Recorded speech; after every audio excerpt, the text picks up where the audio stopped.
buenas tardes. Mi nombre es José del Torno, soy diplomado en fisioterapia y en los últimos años me he centrado en la investigación sobre la salud y la enfermedad y en todo aquello que está relacionado con ambas. Y hoy vengo a compartir con vosotros algunas reflexiones acerca de todo esto. Antes de comenzar, quiero haceros algunas advertencias.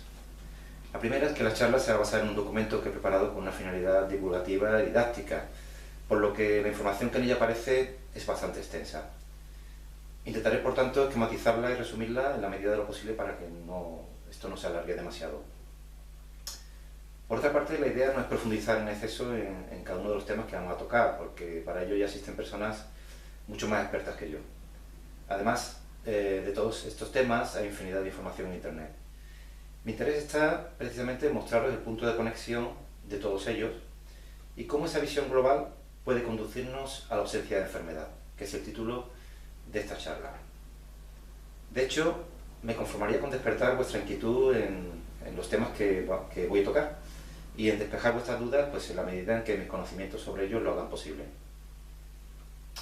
Así que sin más preámbulo, comenzamos.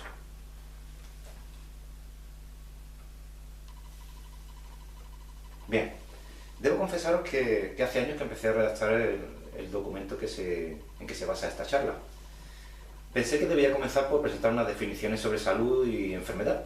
Generalmente todas las charlas se suele empezar presentando una serie de definiciones básicas.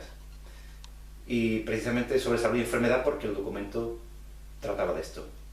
Y pensé que podía encontrar esta información y otra sobre cómo no enfermar en Internet, así que me puse a buscar. Esto fue lo que encontré. En cuanto a enfermedad, la Real Academia Española nos dice que es una alteración más o menos grave de la salud. En cuanto a salud, la Organización Mundial de la Salud dice que es un estado de completo bienestar físico, mental y social, y no solamente la ausencia de afecciones o enfermedades. Según la Real Academia Española, es un estado en que el ser orgánico ejerce normalmente todas sus funciones. Aquí vemos, o se puede derivar de esto, que existe una salud. También nos dice que es el conjunto de condiciones físicas en que se encuentra un organismo en un momento determinado. Aquí podemos ver ya que puede haber buena o mala salud. Hay un carácter de transitoriedad de la salud. Y una tercera acepción que me llamó la atención, que dice, en el cristianismo, estado de gracia espiritual. Esto a priori no sabía muy bien para qué me iba a servir, pero me resonaba y lo puse. Posiblemente más adelante veremos por qué. Bien, ser orgánico, por tanto, orgánico, de latín organicus, propio de un instrumento mecánico, dicho de un cuerpo que está en disposición o actitud para vivir.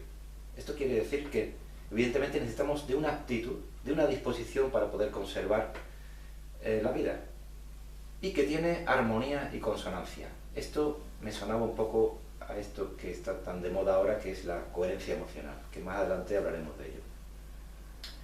En cuanto al ser, la Real Academia Española nos dice que es una esencia o naturaleza. Una cosa creada, especialmente las dotadas de vida. Bueno, pues con todas estas definiciones había algunas cosas que me resonaban más que otras, son las que yo he resaltado en color azul, y con todas ellas yo hice mi propia recreación de la definición de salud. Y me quedó lo que veis aquí.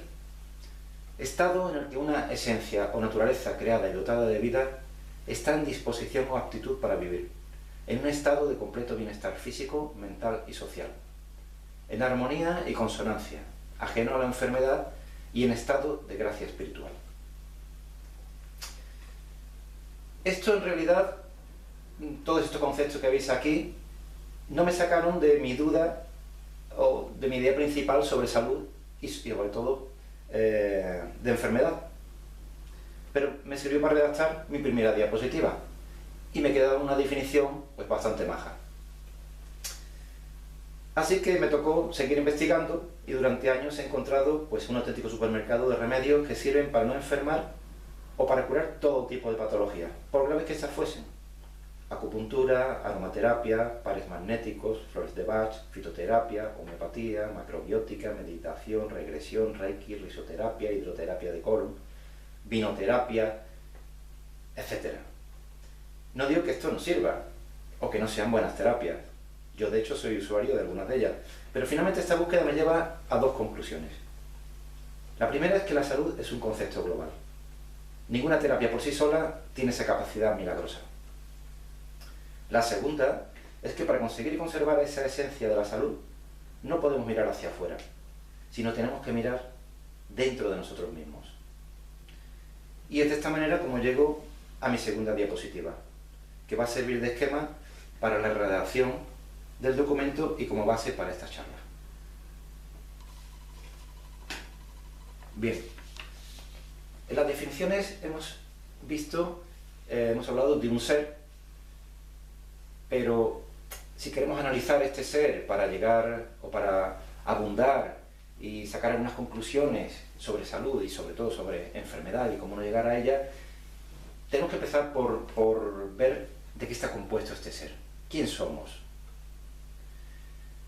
Para explicar esto, he usado un símil que he pedido prestado a mi amigo Emilio Carrillo, que es el símil del coche y el conductor. Y lo he usado porque me parece que es absolutamente didáctico. Creo que con esto se puede comprender perfectamente nuestra naturaleza. Bien, el coche sería la parte de nosotros que está compuesta del cuerpo y de la mente, mientras que el conductor sería el alma. El cuerpo, a su vez, está compuesto de sistemas, de órganos, de células, y así podemos seguir hablando hasta llegar a unidades subatómicas. La mente sería, pues podemos llamarlo de muchas maneras. El ego, el yo, es nuestro sistema operativo. Mientras que el alma es la energía inmortal, lo que realmente somos, esa parte de la fuente. Por tanto, cada una de estas partes va a tener unos requerimientos. Ahora que conocemos de qué estamos compuestos, podemos analizar cuáles son los requerimientos de cada una de estas partes. Si el cuerpo, hemos dicho que está formado por células, esas células necesitan unos requisitos para sobrevivir. Esos requisitos es una alimentación que tiene que ser una y no otra. Es como si a un coche de gasolina super le echamos diésel, pues sabemos que no va a funcionar. Nuestras células le pasan exactamente lo mismo. Necesitan de un requerimiento determinado. Por lo tanto, hablaremos de alimentación. La otra parte del cuerpo es que hemos dicho que está formado de órganos. Hay músculos, hay tejido conectivo. Para que esas estructuras puedan estar en condiciones saludables, necesitan de actividad física. Por tanto, vamos a hablar también de deporte. La mente, ese sistema operativo del que hablamos, necesita unos datos para poder manejarse. Y en nuestro caso, esos datos del sistema operativo, por seguir con el ejemplo informático, sería nuestro sistema de creencias. Ese sistema de creencias es ese conjunto de información que tenemos en ese sistema operativo para poder funcionar. Y eso va a ser un sistema de creencias personal e intransferible, único. Es nuestro sistema de creencias. Compartiremos gran parte de ellos con otras personas, pero es individual. Para que ese sistema operativo funcione correctamente, hace falta también un control de estrés, para que no se sobrealimente, digamos. Hablaremos también de esto. En cuanto al alma, esa energía inmortal de la que hablamos, sus requerimientos fundamentales son la experiencia, la evolución, la conciencia. Por tanto, podemos decir que ese alma que encarna en este plano dimensional necesita un vehículo para poder moverse, que es el coche, y va a tener unas inquietudes, unas necesidades de experiencia. ¿Y esas necesidades cuáles son? Pues esas necesidades son aquellos mensajes que recibimos de nuestro interior, que muchas veces no sabemos, no comprendemos bien cómo, pero tenemos esas ideas de que necesitamos hacer algo en concreto, de que otras cosas no nos conducen por buen camino. Cuando nuestro coche, digamos que va en coherencia con lo que nuestro conductor le está proponiendo, decimos que hay una coherencia emocional. Y esto nos va a conducir a la felicidad. O dicho de otra manera, al conducirnos a esa felicidad, nos va a mantener alejados de la enfermedad. Si esa propuesta que el conductor nos ofrece como proyecto vital, digamos que legitima su encarnación en este plano, no es refrendada por el coche sigue un camino diferente, no hace caso de esas necesidades internas que tenemos, entonces digamos que no existe esa coherencia emocional y esto nos va a llevar al sufrimiento y a la enfermedad.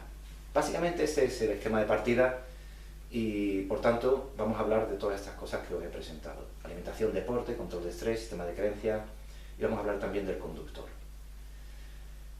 Bueno, pues sin más vamos a desarrollar todo esto. Por supuesto, resulta vital no confundirse creyendo que uno es el coche, porque de esta manera el conductor se quedaría dormido a merced de un coche que está guiado por el piloto automático, que sería la mente. Comenzamos hablando de deporte. Nuestro cuerpo es una maquinaria cuya composición biológica está diseñada para el movimiento. Ya hemos dicho que todo el material óseo, muscular, tejido conectivo, conforman una estructura que necesitan dicho movimiento para que funcione de manera óptima. Por tanto, el sedentarismo es su principal enemigo. La intensidad de ejercicio y descanso, pues evidentemente hay que adecuarlo a las circunstancias y sobre todo a la trayectoria vital de cada individuo. El modelo de vida actual está basado en el uso de tecnología como herramienta de bienestar, y pongo entre comillas bienestar porque es lo que nos han contado. Pero esto nos lleva a trabajar, o sea, a desempeñar trabajos que requieren más esfuerzo intelectual que físico. Y esto no es lo que nuestro cuerpo nos exige. De hecho, cuando realizamos ejercicio físico, no suele realizarse de la manera más correcta. Por tanto, el desarrollo tecnológico ha evolucionado a un ritmo desproporcionadamente superior a nuestra evolución fisiológica. Y esta evolución fisiológica, digamos que sus requerimientos vitales y funcionales apenas han variado en los últimos siglos. Por tanto, tenemos que entender y racionalizar el ejercicio como una práctica saludable y necesaria para que nuestro organismo, el coche, funcione de manera óptima. No podemos practicarlo como si fuera una obligación. Hay un amplio abanico de posibilidades en cuanto a prácticas deportivas o ejercicios se refiere, pero vamos a resaltar algunas. Conviene realizar prácticas deportivas con las que nos sintamos cómodos y alejarnos de otras pues que se alejen de nuestras necesidades, porque si no, lejos de una mejoría, podemos estar caminando hacia una lesión. No vale decir, voy a hacer este ejercicio porque lo hace mi vecino, o porque lo he visto en internet, o porque tal. Tenemos que centrarnos y ver cuáles son nuestras necesidades reales. Deberíamos centrarnos en un trabajo que fuera básicamente funcional o global, más que en un trabajo selectivo. Nuestro cuerpo no necesita un bíceps fantástico, como el que vemos ahí en esta foto, sino que necesita un brazo que esté proporcionado y que sus diferentes músculos se encuentren compensados para que se pueda realizar un correcto y funcional movimiento, que sea útil para nuestra vida diaria, no que quede muy bonito para el escaparate. Es recomendable realizar tantas prácticas deportivas como estén a nuestro alcance, porque de esta manera vamos a trabajar diferentes grupos musculares y por tanto evitamos descompensaciones que nos pueden llevar a la lesión. El estiramiento muscular es vital, tanto de manera global como selectiva, y hay que hacerlo siempre que finalicemos el ejercicio para que esas estructuras que han estado implicadas durante el ejercicio vuelvan otra vez a su estado de reposo. También para mantener una flexibilidad y una elasticidad correcta. De hecho, deberíamos plantearnos que es más importante realizar un buen programa de estiramiento que el ejercicio propiamente dicho. Por lo que, si no tuviésemos tiempo para realizar las dos cosas, hay que dar prioridad al estiramiento. Porque ejercicio hacemos en mayor o menor medida todos los días. Por tanto, esas estructuras hay que normalizarlas, o deberíamos de normalizarlas todos los días antes de acostarnos, con una buena tabla de estiramiento. Y deberíamos de combinarlo con una respiración consciente. Entre las diferentes actividades que elijamos, tenemos que incluir alguna que tenga un trabajo corporal que sea global y que se combine con una respiración consciente, de la que estamos hablando y seguiremos hablando porque es muy importante. Esto nos va a ayudar a tomar conciencia de nuestro cuerpo y nos va a ayudar a profundizar en nuestro interior. Ejemplos de estas disciplinas serían pues, yoga, pilates, tai chi, etc. Aparte de todo esto, tenemos que ser conscientes de que el ejercicio nos va a reportar grandes beneficios para la salud. Nos va a ayudar a mantener un peso y unas proporciones saludables, nos va a regular la presión arterial, vamos a aumentar la densidad ósea, etc.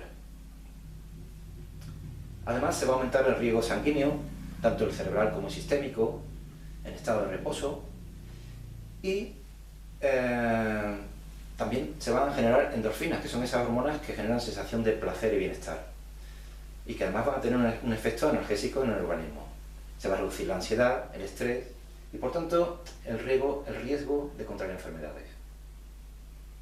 Esto es un poco lo que vamos a tocar en cuanto a deporte. Vamos a hablar de alimentación. Bien, tanto los alimentos como su forma de preparación son los aspectos más importantes de lo que llamamos dieta. Hay una serie de recomendaciones que debemos de respetar en la mayor medida posible, porque eso va a influir de forma muy positiva en nuestra salud. Cuando la dieta no respeta esas premisas, pues vamos a favorecer la aparición de disfunciones y de patologías. Bueno, podríamos decir que nadie se plantearía construir un edificio en el que vamos a vivir con cemento de baja calidad, o sin ladrillo, o con estructuras que presenten cierto déficit. Pues lo mismo deberíamos de aplicar al tema de nuestra dieta. Deberíamos de pensar que a veces no tiene sentido ahorrar algunos céntimos por conseguir productos más económicos que no van a reportar los beneficios que nosotros estamos buscando. La famosa frase que tu medicina sea tu alimento y el alimento tu medicina, pues deberíamos de grabarla